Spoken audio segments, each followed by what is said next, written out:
Today we are in Naivasha. We are being trained on environmental, social risk, health management.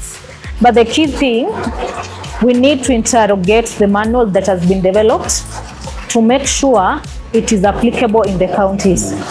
So for this workshop, first of all, we are being taken through the analysis, the gap analysis that was conducted a few weeks ago in the counties. We are being told what are the findings in terms of environmental safeguards.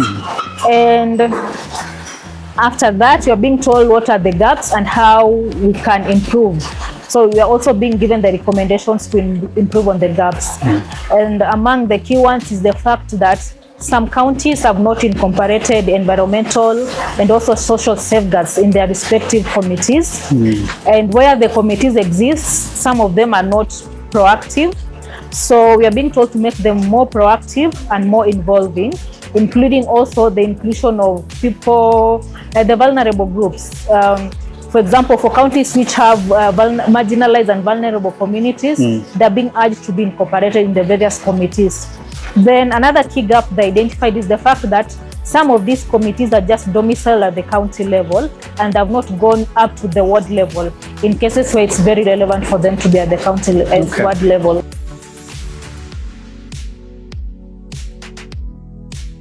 So when it comes to, for example, in Vihiga County, where I'm coordinating the environmental safeguards, first of all, my key role is to make sure that all projects are compliant to the environmental and social safeguard standards.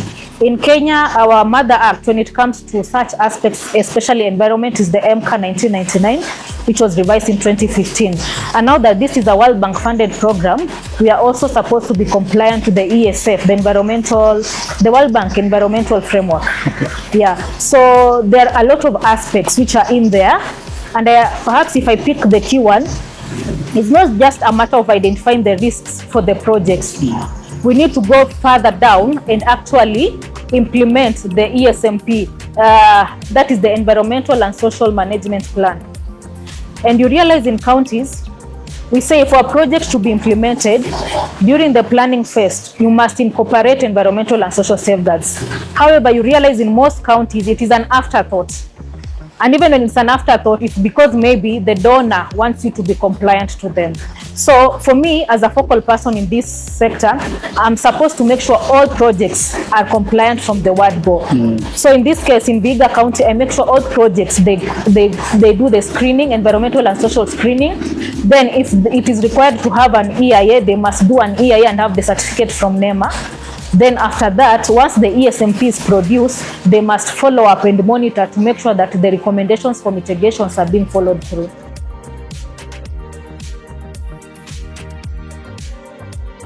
First of all, it's very costly. Some people deem that environmental and social safeguards is a costly process. For example, if you have a project of 10 million, you need to give at least around 10% to make sure the environmental and social safeguards aspects are followed to the latter. So people will want to avoid that cost implication and rather direct it to a more infrastructural process. Because if you look at our counties, and mostly the people, they view success with actual infrastructure. So they feel if this 2 million could do something more in terms of infrastructure, then they rather forego the environmental and social safeguards, which is more of a soft skill or soft outcome, which people cannot actually see. But then they forget, if you do not comply with this, that's why we have a lot of social risks coming up. People complaining, I was not involved in the process. Because if you are compliant from the planning phase, you'll do extensive public participation, people will own the projects, and in case of any risks, you'll be able to mitigate before they go further.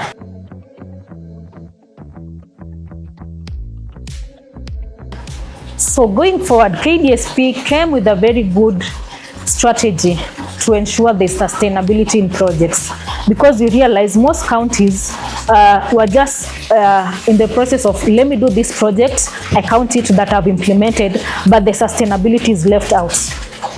So with KDSP, The fact that you have focal persons who can make sure all this is followed to the letter will be able to enhance the sustainability. And the fact that level 1 deals with capacity building, also the community will be made aware why it is important to really own the projects and participate in the whole process, from the planning, critiquing the wrongdoings in the projects, and also giving the positive insights. So at the end of the day, everybody will own the process. The government will be able to push through sustainable projects. The communities will own the process so that we avoid having stalled projects, and also projects which have massive negative impacts to the community. Because with KDSP2, no high-risk project should be implemented in any county.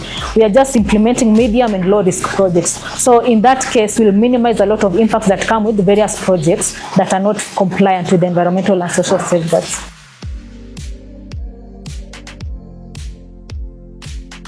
Okay, so nitamwambia tunafanya miradi KDSP imekuja kukusaidia ili miradi ambayo serikali inafanya ama mtu mwingine anafanya ikusaidie, isikuletee madhara. Mradi inaweza kuwa tu ni kidogo kama borehole, lakini wakijenga hiyo borehole na maji ikosekane upande mwingine, tunadhiri ule mwingine. So lazima tuishi kwa mazingira ambayo kila mtu anafurahia kuishi, na mazingira pia inatulinda. In short, utunze mazingira, mazingira ikutunze.